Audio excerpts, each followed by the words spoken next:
Okay guys, so what we're doing here with our steak today, we're going to make a roasted vegetable side to go with it.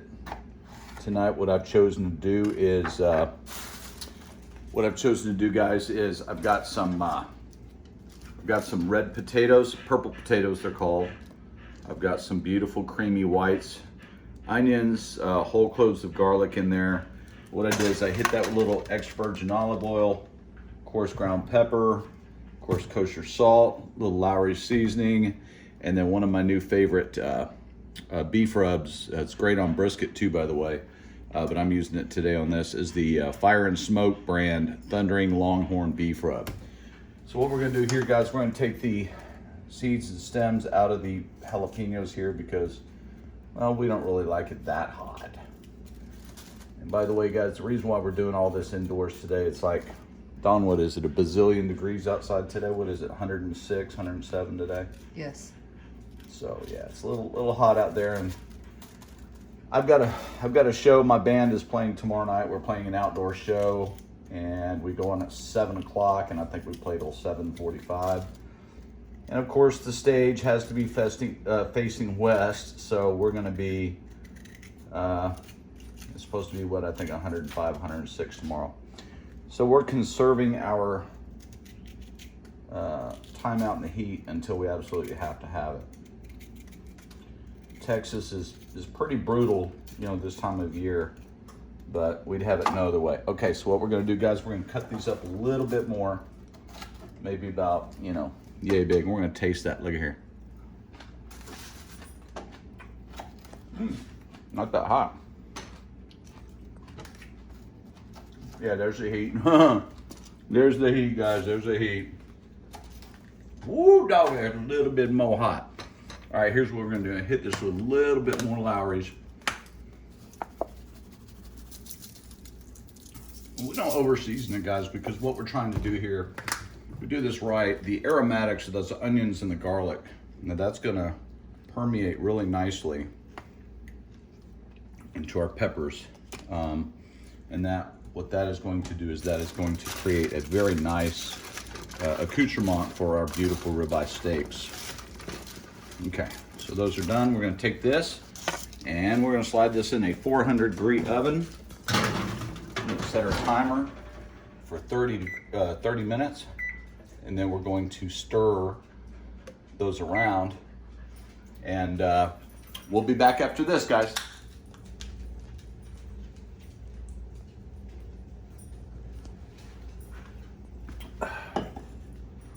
All right, so today, guys, we've got this beautiful, see if I can get my shadow out of it, beautiful USDA choice steak, and a little over an inch, about 1.25 inches thick, about 1.25 pounds. Beautiful, beautiful meat we have here at our local Kroger. We're lucky that we have actually 2 really nice Kroger stores, you know, relatively close to us here, that we can rely on to get really good meat. I mean, that's a beautiful, that's borderline prime. You know, I buy a lot of prime beef, and I'm telling you, when the spinalis gets this kind of marbling, you're on the road to getting prime beef. Nice little 1/8 inch trim on the cap, beautifully trimmed ribeyes. I think the guy's name over there is Lance, if I'm not mistaken. So again, we're gonna hit this little Lowry seasoning here. Again, we're not gonna do too much, but we are gonna put a little flavor, because remember, guys, we are not cooking on the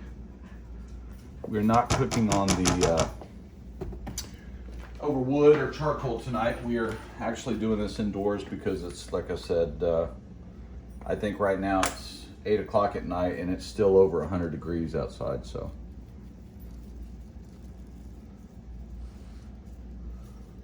again, that rub, same rub that we're going to use for our potatoes and whatnot. Lots of salt, guys. You know, I preach it on this channel all the time. Salt is a steak's best friend. Red meat loves salt. So does chicken. Pork loves sugar. Big difference. Get that little extra virgin. not a lot, but since we are cooking on this grill and we are getting it up to temp, you can see it's starting to smoke. Dawn, I don't know if you can pick that up. See it's smoke wisping up there. Interesting story about this little electric grill that we picked up at, I think we got that at WinStar, didn't we? Yes. So you know, I have a little bit of a problem. I like to gamble here and there whenever I get good chunks of money, and it's not good because I generally go to the casino with it and see what I can do.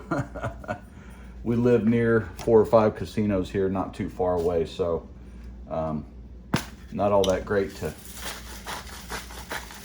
have. But anyway, they give you spiffs and promos and stuff, and this is one of the things that we won recently, is this electric grill. We really enjoy it, don't we? Yes. So days like today when you just don't want to go out there and you don't want to deal with, you know, the heat. It's just so brutal out there. I mean, man, it's, golly, humidity's about 40%. Now granted, it's not as bad as the Philippines and Thailand and all that, Surabaya, Bali, back in the 80s when I was over in Southeast Asia. It's not as bad, but it's pretty bad. But I'd rather have this than the 20 degrees. So, okay guys, on to the, we've got this thing cranked up to about 500 degrees, which it only really gets to about 455.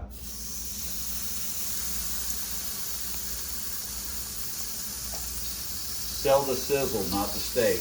Guys, we'll be back in a minute. Okay guys, so this steak has gone, this ribeye here has gone, I think about 4 minutes one way, and then I flipped it 45 degrees so we can get these beautiful cross hatches. It's gone about another 4 minutes, so that's 8 minutes. So I think what we're gonna do, so we don't get any curling, I'm gonna go ahead and flip this guy. Okay. Oh yeah, babe. See, that's what I'm talking about right there. Let me get my shadow out of the shot here. I really need some umbrella lights. Now this is not, guys, this is not my preferred method of cooking, obviously. But you know, when you can get some nice caramelization on that fat, you know, fat equals flavor, we all know that. But the hotter you can get that fat, guys, and render it, just like in our brisket or, you know, any other thing, you know, that steak really comes to life. So this one's gonna go about 4 minutes on each. We're gonna turn it 45 degrees, get the cross marks. We're gonna pull it, we're gonna rest it, and then once the vegetables are done, we will cut this steak up and we will present it to you thusly. Stick around.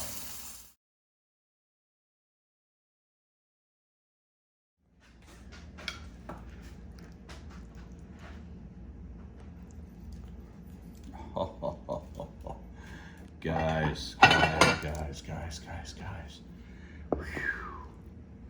So this ribeye, if you'll remember, we just hit it with a couple little, you know, seasonings there. We grilled it on the highest temp we could get our little smokeless electric grill to go, and I think we went 8 minutes aside. 4 minutes, we reversed at 45 degrees. Another 4 minutes, flipped it. Got our grill marks on that side, flipped it 45 degrees, another 4 minutes. So 16 minutes total cook time on this steak. Steak's 1.5 pounds. Beautiful choice ribeye we got from Kroger. And then of course we took it off the grill. We let it rest over here. And I will tell you in full transparency, guys, there was some Worcestershire sauce that I used during the grilling process. So in other words, while it was on the grill, the high heat, I hit it with some little bit of Worcestershire sauce. I like that flavor. And we're gonna go ahead and cut this for you guys and see if we come out with our beautiful medium rare that we'd like to have this steak cooked at. Very important, guys, to rest your meat. Rest your meat, so important. You buy a nice cut of meat and you think about how it's gonna look when you cook or what it's gonna taste like. That's all great, but if you don't rest it, guys, you just screwed it up. So, big proponent on letting those juices redistribute. And if you'll see this, guys, okay, we'll fan this out a little bit for you. That is what you're looking for, Okay, nice charred exterior. Look for that nice rare interior there, okay? It could actually gone another minute or so, but you know what? We're gonna eat it like that and we're gonna love it.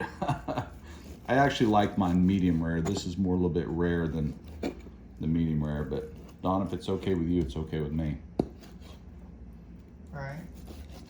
So we're gonna go ahead and, always that gristle on the side. I don't like that gristle. Gosh, I don't like that gristle. So we're gonna cut that.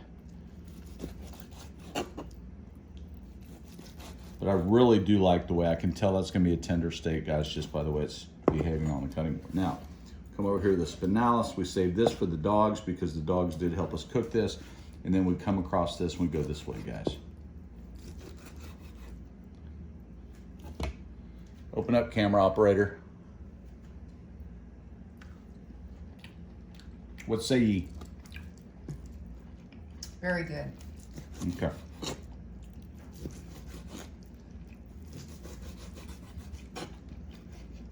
You know, guys, labor costs are high these days. Everybody wants a premium. You got to take care of your camera operator, else, you know, you won't have one. Beat them up good.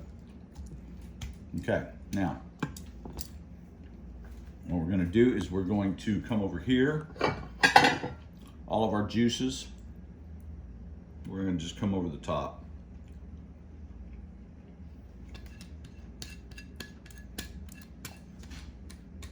Okay, I'm going to take this over here. We're going to bring our, that's really hot.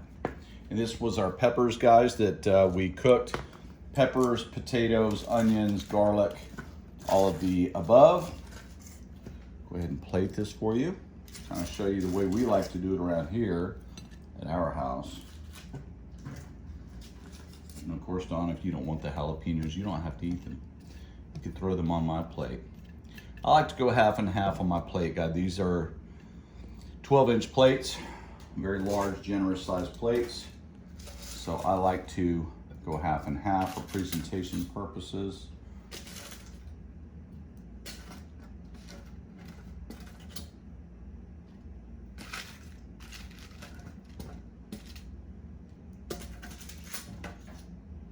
And you know, guys, cooking over high heat, obviously, you know, that caramelization, the Maillard effect, I believe is what the French coined back 100 years ago or 200 years ago. You know, when those sugars release from whatever it is you're cooking, everything that you cook is gonna have some sort of sugar in it, okay? So when you release those sugars and you hit it with an extremely high heat temperature, you're gonna get a beautiful flavor. Dawn, you probably want a little bit more cooked, right? Yes. So we're gonna go ahead and give you, and come over here with this here. Yours is gonna be a little bit more cooked, I think. Okay. You don't eat a lot like I do, so we're gonna go ahead and separate it. And for me, we're gonna come in here toward the middle.